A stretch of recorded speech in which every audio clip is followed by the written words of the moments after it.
What do you say, everybody? And hopefully, you guys can hear me. I'm not obviously in my studio, but breaking news is certainly happening right now as the Cubs are apparently in the middle of doing and if you're in the comment section, just make sure you guys can let me know if you can hear me. But anyway, making a deal for Edward Cabrera. So we're going to talk about that quickly on the show. I just want to give you a little bit of an update, and then once it's official, we'll be able to break down this trade as far as who are the players that the Cubs are giving the Marlins to get the most coveted pitcher that has been rumored to be available outside of Mackenzie Gore if the Nationals were to make a deal there. So right now it is being reported by Ken Rosenthal and other people around the game that the Cubs are getting Edward Cabrera of the Marlins. We'll get into that right now.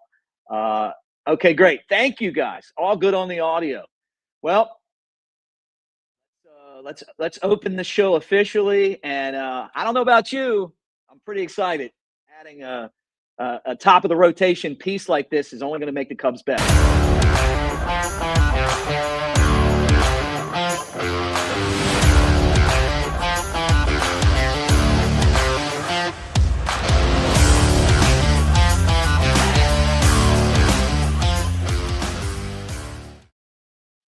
All right, guys, Mick Nation here, Cubs Baseball Channel. Again, the breaking news, it hasn't been official yet, but yeah, hello from the Floribama for any of you guys that have ever been to the beautiful coast of Pensacola. That's actually where I'm at right now. So a little one of these for you guys. Not expecting that we were going to have this actually happen today, and then and then this deal being done. But according to Ken Rosenthal of The Athletic and retweeted by our friend Patrick Mooney, who works there, and then a bunch of sources around baseball, the Cubs are finalizing a trade to acquire pitcher Edward Cabrera from the Miami Marlins.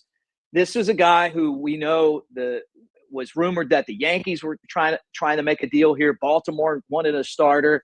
The Cubs have said since the beginning of this offseason that they wanted to add someone to this rotation. So this trade could include, and we don't know yet, at least I don't know yet, maybe one of the starters the Cubs already have to take his place, or minor league pitchers like a Jackson Wiggins type, who is the Cubs' top pitching prospect, and a guy that I believe, barring injuries, would be ready to help the Cubs or whoever he's with in the major leagues coming up this season. So what do we know about Edward Cabrera? He's a right-handed pitcher with the Miami Marlins. Guy throws hard. You're talking about upwards of 100 miles an hour. He's got a devastating fast changeup and has a ton of upsides. He's also a player, and we can talk about his contract, that isn't going to cost the Cubs as much money had they traded for Sandy Alcantara. And you remember the talk was that the Cubs were going to go after the former Cy Young Award winner who was coming off of Tommy John. But the left-hander really never figured it out.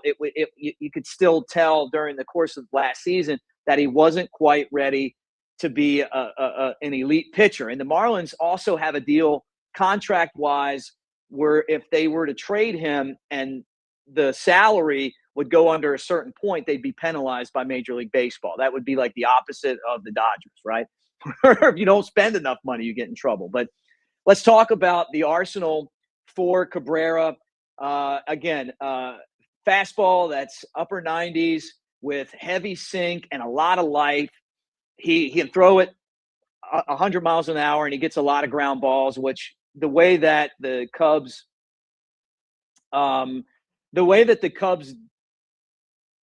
plays, right? Wrigley, with the wind blowing in, you want a guy that gets ground balls, right? His changeup, it's a great changeup. A lot of people call it an alien, which I love that term, by the way. But it's very fast, 94 miles an hour. It gets a lot of swings and misses. When you're throwing 100 and then here's a 94 mile an hour pitch, it's enough of a difference to be able to fool hitters. His slider curveball possesses a curve with depth, and he has a developing slider, which gives him swings and misses. He's got elite raw stuff. He's a big guy, 6'5". And he looks like someone that could be a potential Cy Young Award winner. should he put it all together? And I love what the Cubs always do with the pitch lab, where they take a guy like this, they throw the stuff that that they work on, what they see, and then obviously turn guys that aren't that good into good pitchers. This is a guy that's coming in good. Now, what are the weaknesses? Obviously, with every single pitcher, you worry about injuries, right? He's prone to injuries, shoulder soreness, elbow issues. It's limited his innings and consistency, which also goes to durability, right? Can he throw enough to surpass 100 innings in a season? And you need that as someone that could be a long-term starter, right? Remember when the Cubs were looking at Dylan Cease, one of the big things you loved about Cease was that he goes in there and gives you a ton of innings, the good stuff and the innings. And then the other thing that Cabrera could improve on is inconsistency, right? Overthrows from time to time, maintaining velocity and command. But I think all in all, when you look at Cabrera, the Cubs feel like he would slot at the top of the rotation, right? And you're talking about a guy that has kind of been on the verge of breaking out. Last year he was 8-7. He had a 3.53 ERA. Where do you put him in this rotation? I mean, I don't know that I would put him ahead of Cade Horton, and I don't know if I would put him ahead of a healthy Justin Steele, but I could put him in that conversation. Probably put him in there in the third spot. Shota Imanaga and Jamison Tyone, Matthew Boyd. I mean, the Cubs right now, depending on how this trade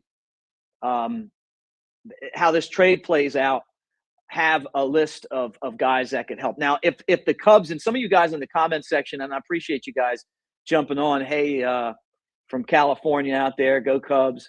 It's my favorite. That's my favorite Cubs logo, by the way. The old school bear playing guitar. We don't know any of the prospects yet. And I see this right here. If the Cubs trade Owen Casey in a deal, I'd be really concerned about that, unless they're going to go out there and re-sign Kyle Tucker. And then if that's the way that this goes down, and then the next move is, because of the fact that you're getting Cabrera on, for a lot less money than you would have paid for one of these free agents to go out there and okay, Jesse Rogers is saying probably Casey or Ballesteros. See, I would, if I was the Cubs, I would put Ballesteros in there and not Casey. The last thing I wanted to talk about, and when we get it all figured out, we'll jump back in here, was the contract. You're talking about a contract salary that is, for this season, 2026, is worth less than $4 million, right? 3.75 is the amount of money that the Cubs will spend. What we want is the Cubs to go out there, take the fact that they didn't have to give up this money like in this deal, and go out and add someone that can help them score runs, whether that's a long-term deal for Alex Bregman, whether that's going and getting Kyle Tucker back. I don't think anyone is looking at this and going, hey, we want to have this guy, and then not go out and try to help the offense. Now I'm going to get to some of your questions. When all of this is finalized, I'll get back and analyze the prospects that the Cubs gave up in this deal, because I'm guessing that most of the people that are going to talk about this probably never even seen these guys play. That's not the case with me. I'm guaranteeing that I've probably seen most of them play and can give you a pretty good scouting report on it. Okay, here's a good one right here. Could the Cubs go with a 6-man rotation? I think they've been flirting with this for a while. In Japan, they do a 6-man rotation. Would not surprise me if this is if the Cubs did not do that, to just try to to try to keep guys healthy throughout the course of a day and age in baseball, where if you throw 100 innings, in a season, you've done something. When back a few years ago, that was something that you were just expected. Here's one. I don't think any of the Cubs' young arms are in this package. Well, probably because the Cubs don't have a lot of young prospect arms. You go look through the top 25 of the Cubs system, and there's not a whole lot of guys like Jackson Wiggins right now. You hope you develop some of those guys and you get there. But Moises Ballesteros being the centerpiece of this deal, if you were the Marlins, you would love to have him. You're talking about a guy that can hit, was just great hand-eye coordination, developed power when they asked him to do that. Just a really, really good Rod Carew type ball-to-bat hitter, which if he wanted to bat 330 and not hit as many home runs, he could probably do that.